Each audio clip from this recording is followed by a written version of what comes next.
Bismillahirrahmanirrahim. Assalamualaikum warahmatullahi taala wabarakatuh. Perkenalkan, nama saya Dian Mulyantara. Kali ini saya akan mempresentasikan tugas MK teori dan aplikasi tentang budaya organisasi, yang dimana saya ngambil judul tentang kegiatan penjaringan perangkat desa di lingkungan Kecamatan Ciles, Kabupaten Lebak. Untuk menjaga kualitas dan pemerintahan desa, diperlukan sumber daya manusia yang berintegritas dan berkompeten, yang memahami dan menerapkan secara sempurna peraturan perundang-undangan sebagai pedoman dalam menjalankan pemerintahan desa. Apabila seluruh aspek dalam setiap peraturan perundang-undangan diimplementasikan secara keseluruhan, maka dalam perekrutan sumber daya manusia di pemerintahan desa akan menghasilkan perangkat desa yang berkualitas. Untuk mengetahui kualitas dari pemerintahan desa dalam proses rekrutmen kepegawai baru, maka perlu diketahui bagaimana implementasi ketentuan yang berlaku dalam proses perekrutan tersebut dan apa saja faktor yang mempengaruhinya. Dalam seleksi perangkat desa berlaku juga asas-asas penyelenggaraan pemerintahan desa yang telah tertuang dalam pasal 24 Undang-Undang Nomor 6 Tahun 2014 tentang Desa. Salah satu asas yang berhubungan erat dengan masalah yang akan dibahas dalam kegiatan ini adalah asas keterbukaan. Yang dimaksud keterbukaan adalah membuka diri terhadap hak masyarakat untuk memperoleh informasi yang benar, jujur, dan tidak diskriminatif tentang penyelenggaraan pemerintah desa. Sedangkan peraturan daerah adalah sebagai peraturan perundang-undangan yang tingkatannya di bawah undang-undang, dan isi materi dalam Perda merupakan pelaksanaan dari isi materi undang-undang. Perda Kabupaten Lebak Nomor 19 Tahun 2015 tentang KUR Desa sebagai salah satu perda yang dibuat untuk melaksanakan Undang-Undang Nomor 6 Tahun 2014 tentang Desa. Dalam perda tersebut telah diatur pelaksanaan mengenai mekanisme seleksi perangkat desa dari unsur kepanitiaan, persyaratan pendaftaran, seleksi, serta pengumuman hasil seleksi. Adapun kegiatan yang perekrutan yang dilaksanakan di Kecamatan Cileles itu terdiri dari 3 desa, yang dimana Desa Cileles dengan formasi KAUR Keuangan, Desa Mekarjaya dengan formasi KAUR Umum, Desa Cipadang dengan formasi KAUR Umum.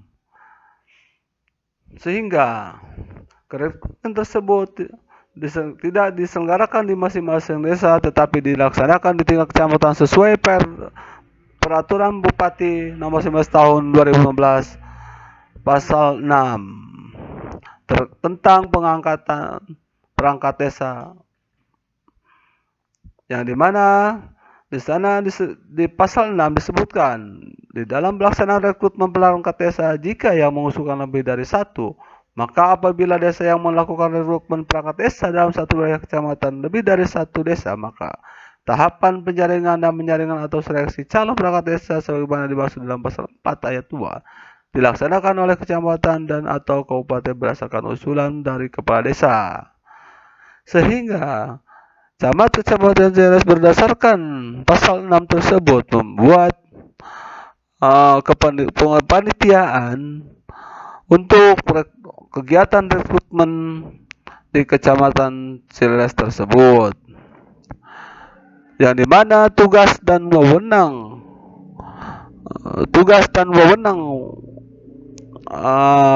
panitia yaitu: 1. Menyusun rencana dan biaya kegiatan pengisian lowongan pamong desa. B. Membuat tata tertib pengisian lowongan pamong desa. C. Menetapkan jadwal proses pencalonan. D. Mengadakan sosialisasi lowongan. E. Melakukan penjaringan dan penyaringan persyaratan administrasi. F. Mengumumkan di papan pengumuman yang terbuka nama-nama calon KAUR desa yang telah memenuhi persyaratan administrasi. G. Melaksanakan seleksi calon pamong desa. Dan H. Membuat laporan pelaksanaan pengisian lowongan pamong desa atau KAUR desa.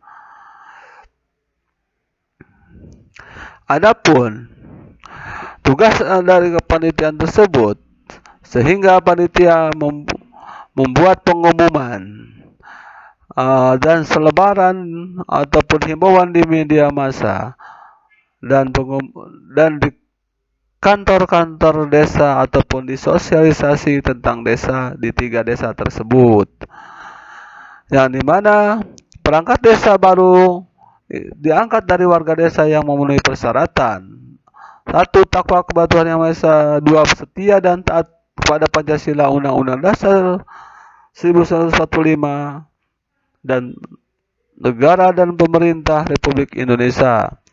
C. Berkelakuan baik, jujur, adil, dan terampil. D. Tidak pernah terlibat langsung atau tidak langsung dalam suatu kegiatan yang mengkhianati negara kesatuan Republik Indonesia berdasarkan Pancasila Undang-Undang Dasar Negara Republik Indonesia 1945.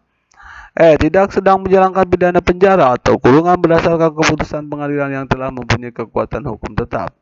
Sehat jasmani dan nyata-nyata tidak menunjukkan kelainan jiwa. G. Berpendidikan paling rendah sekolah menengah atas atau yang sederajat.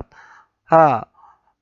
Berusia 20 tahun sampai dengan 42 tahun. I. Terdaftar sebagai penduduk desa dan bertempat tinggal di desa paling kurang 1 tahun sebelum pendaftaran yang dibuktikan dengan kartu tanda penduduk dan kartu keluarga.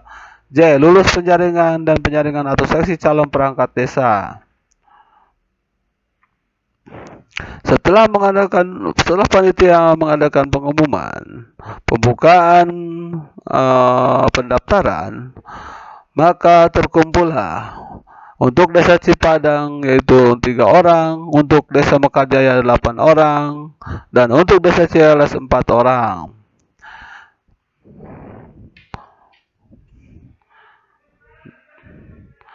Sehingga setelah terkumpulnya berkas dari masing-masing peserta,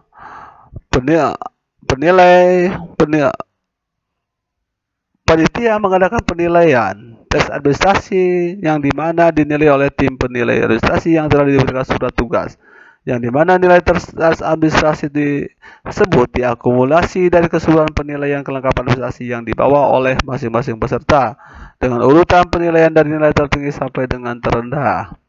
Setelah pengumuman administrasi, maka kegiatan selanjutnya yaitu tahapan kegiatan tes tulis, yang dimana kegiatan tes tulis ini diawasi oleh tim penilai yang sudah memiliki SK tugas, sehingga pelaksanaan tersebut bisa terselenggara dengan baik sesuai aturan yang berlaku. Setelah mengadakan tes tulis, maka dilaksanakanlah untuk kegiatan selanjutnya yaitu tes teknik, yang dimana kegiatan tes teknik ini semua peserta membawa peralatan masing-masing karena fasilitas di panitia tidak memadai. Adapun sistem pengawasannya yaitu masing-masing tim mengawasi 3 orang peserta dalam mengerjakan soal yang telah diberikan oleh panitia. Setelah mengadakan tes tertulis, maka tes terakhir yaitu adalah tes wawancara. Dalam tes wawancara ini diberikan pertanyaan yang sama yaitu mengenai 1. Wawancara yang berkaitan dengan motivasi mendaftar, 2. Motivasi tentang wawancara yang berkaitan dengan ideologi kebangsaan, 3. Wawancara seputar wawasan kebangsaan, 4. Wawasan tentang perangkat desa seputar pemerintahan desa, 5. Wawancara perangkat desa seputar rencana kerja, yang dimana dalam sistem tesnya dari masing-masing panitia menerima 3 orang peserta. Dalam tes ini dilaksanakan dalam ruang tertutup dan pelaksanaannya peserta dipanggil dan bergantian. Setelah melakukan tes wawancara, semua tahapan sudah selesai, maka panitia wajib membuat berita acara dan penilaian dari akumulasi keseluruhan tahapan. Ini contoh berita acaranya. Kemudian setelah sebuah berita acara maka panitia wajib melaporkan kepada kepala desa dan kepada bupati. Mungkin itu yang bisa saya sampaikan. Kurang dan lebihnya saya mohon maaf. Wabillahi taufiq wal hidayah. Wassalamualaikum warahmatullahi taala wabarakatuh.